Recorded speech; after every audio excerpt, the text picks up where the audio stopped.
अस्सलाम वालेकुम दोस्तों, आज हम आपको पांचों नमाज़ों के बारे में बताएंगे। किस नमाज में कौन सी रकत पढ़ी जाती है, फ़र्द कब पढ़ी जाती हैं, सुन्नतें कब पढ़ी जाती हैं, नफिल कब पढ़े जाते हैं, बितर कब पढ़े जाते हैं। ये सारी बातें इस वीडियो में आपको बताने वाला हूँ।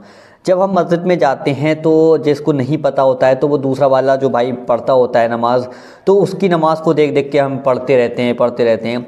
हमें पता नहीं कि वो उसने कौन सी सुन्नतों की नियत करी है या नफिल की करी है या बितर की करी है, हमें नहीं पता होता है। तो आज इस वीडियो के ज़रिए से अब आपको किसी के सामने यानी किसी की नमाज़ को देख देख के नहीं पढ़ना पड़ेगा। आपको आज इस चार्ट में मैं आपको बता दूंगा इस पेपर से कि आपको कौन सी नमाज में क्या पढ़ना है, यानी सुन्नतें कब पढ़नी, फ़र्द कितने हैं, टोटल नमाज यानी कितनी पढ़ी जाएगी, यानी कि फ़र्द कितने होंगे। ये सारी चीज़ इस वीडियो में क्लियर करने वाला हूँ। अगर आप नमाज़ पढ़ने जाते हैं तो वीडियो को पूरा आखिर तक ज़रूर देखिएगा।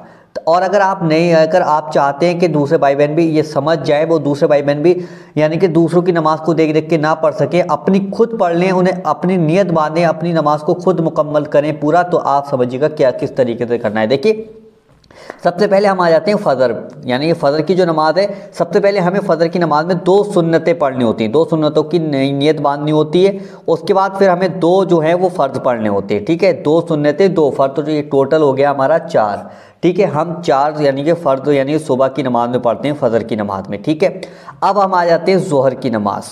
ज़ोहर की नमाज़ में सबसे पहले हम क्या करते हैं कि 4 सुन्नतें की नियत करते हैं, फिर उसके बाद 4 फ़र्ज़ इमाम साहब पढ़ाते हैं, फिर उसके बाद 2 सुन्नतें हम खुद पढ़ते हैं, 2 सुन्नतों की नियत करते हैं, फिर उसके बाद 2 नफिल हम पढ़ते हैं।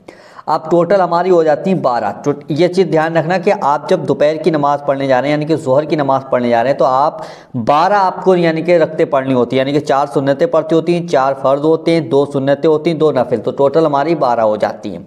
फिर हम असर की नमाज़ में जाते हैं। असर की नमाज़ में हम क्या करते हैं कि हम लेट जाते हैं, डायरेक्टली 4 फ़र्ज़ पढ़ लेते हैं, इमाम पहले सुन्नतें पढ़ते नहीं, बहुत से लोगों की ये आदत होती है। लेकिन मैं उनसे कहना चाहता हूँ कि जैसे ही आप असर का वक्त आए तब उस टाइम पे आप सबसे पहले 4 सुन्नतें पढ़िएगा, फिर उसके बाद आप जो है 4 फ़र्ज़ पढ़िएगा। ये चीज़ ध्यान रखिएगा। टोटल मिला के हमारे हो जाते हैं 8। अगर आप इस चीज़ को ध्यान रख लेंगे तो आपको किसी से पूछने की ज़रूरत नहीं पड़ेगी कि सुन्नतें क्या पढ़नी, नफिल क्या पढ़नी, कोई ज़रूरत नहीं पड़ेगी। फिर उसके बाद हम आ जाते हैं मगरिब, यानी मगरिब की नमाज़ में। यह है मगरिब की नमाज़ में हमें सुन्नतें नहीं पढ़नी। डायरेक्ट जब अजान होती है तो हम इमाम साहब के पीछे 3 फ़र्ज़ की नियत बांध के खड़े हो जाते हैं। 3 फ़र्ज़ हमें मगरिब की नमाज़ में पढ़ने होते हैं। फिर हमें 2 सुन्नतें पढ़नी होती हैं। ठीक है, 2 सुन्नतें, जब इमाम साहब 3 फ़र्ज़ पढ़ा देते हैं उसके बाद 2 सुन्नतें पढ़नी होती हैं। फिर उसके बाद हम 2 नफिल पढ़ते हैं, तो हमारी टोटल हो जाती हैं 7। ठीक है, टोटल हो गई 7। 3 यानी कि 3 फ़र्ज़ हो गए, 2 सुन्नतें हो गई, 2 नफिल हो गए, तो टोटल हमारी शाम के वक्त वाली नमाज़ जो है मगरिब की, उसमें हमें 7 पढ़नी होती हैं। फिर हम आ जाते हैं ईशा की नमाज़ में। ये रही हमारी ईशा की नमाज़। अब ईशा की नमाज़ में देखिए पूरा सब यानी सभी पढ़ना है। आप कहते होंगे बहुत लंबी नमाज़, तो ये देखिए सबसे पहले हम यानी कि ईशा की नमाज़ में 4 सुन्नतें पढ़ते हैं, फिर हम 4 फ़र्ज़ पढ़ते हैं, फिर हम 2 सुन्नतें पढ़ते हैं, फिर हम 2 नफिल पढ़ते हैं, फिर हम 3 बितर पढ़ते हैं, फिर हम 2 नफिल पढ़ते हैं, तो टोटल हो जाती हैं 17।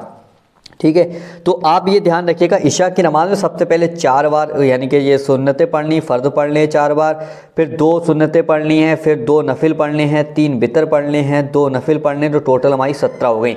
अगर आप चाहते हैं कि अगर आपको ऐसे ध्यान नहीं रह रहा है तो आप इस चीज़ का फ़ोटो भी ले सकते हैं, यानी कि फ़ोटो ले लो, आप अपने पास रख लीजिएगा और इसे व्हाट्सअप है, फेसबुक है, हर जगह शेयर कीजिएगा, ताकि हमारे दूसरे भाई बहन इस चीज़ को समझ जाएं कि किसी दूसरे के सामने यानी जाकर नमाज जैसे वो पढ़ता है वैसे नहीं पढ़नी है। आपको बस क्या करना है, अपनी नियत बांधनी है, यानी कि जब आपको पता होगा कि भाई फजर की नमाज में 4 पढ़नी होती है, ज़ोहर में 12 होती हैं, असर में 8 होती हैं, मगरिब में 7 होती हैं, ईशा में 17 होती है, तो ये चीज़ आपको पता होगा तो आप अपनी नमाज को बहुत दिल लगा के पढ़ सकते हो। अब जब आपको ये चीज़ नहीं पता होगी तो आपका दिमाग जो होगा बराबर वाले के, यानी जो बराबर में नमाज़ पढ़ रहा है तो उसकी तरफ रहेगा कि वो रुकू कब कर रहा है, कि वो सजदा कब कर रहा है, वो सलाम कब फेरेगा, तो आपका नमाज में फिर नहीं लगेगा, फिर इस बंदे की तरफ लगेगा जो दूसरा वाला पढ़ रहा है। वो तो सही पढ़ रहा है लेकिन आपका दिमाग उसकी तरफ चला जाएगा। तो अगर आप चाहते हो कि आपका दिल नमाज में लग जाए, आपका सजदे अच्छे से कर सको, तो ये वीडियो दूसरे भाई बहनों तक शेयर ज़रूर करो ताकि उन्हें भी सब चीज़ पता चले। क्योंकि आज माहौल ऐसा है किसी को पता ही नहीं है कि फजर में क्या पढ़ना है, दोहर में कितनी पढ़नी, असर में कितनी है, मगरिब में कितनी, ये चीज़ नहीं पता है। आप कहीं भी पूछ लीजिएगा नहीं पता होगी ज़्यादातर लोगों को। तो उन लोगों को बताएं, उन लोगों को समझाएं और उन लोगों को इस वीडियो के जरिए से जानकारी दें। हमारी माँ बहनों तक ये वीडियो पहुँचाएँ, हमारे भाइयों तक ये वीडियो पहुँचाएँ, हमारे जो छोटे छोटे बच्चे हैं उन तक इस वीडियो को पहुँचाएँ। क्योंकि अगर नमाज जिसकी भी दुरुस्त हो गई, सही हो गई, तो इंशाल्लाह उसका बेड़ा पार हो जाता है। तो भाई वीडियो को ज़्यादा से ज़्यादा शेयर करें, लाइक करें और कमेंट करके ज़रूर बताएं कि आपको वीडियो कैसा लगा। तो ये अगर तरीका समझ के हर इंसान, तो आप जानिएगा कितना ज़्यादा आपको सवाब मिलेगा। फिर उस जो दूसरा बंदा नमाज़ पढ़ने जाता है मस्जिद में, तो उसको देख देख के वो नहीं पढ़ेगा, वो अपनी खुद पढ़ लिया करेगा। तो इस वीडियो को ज़्यादा शेयर कीजिए। चलिए दोस्तों, मिलते हैं एक नई वीडियो के साथ, जब तक के लिए अल्लाह हाफिज़।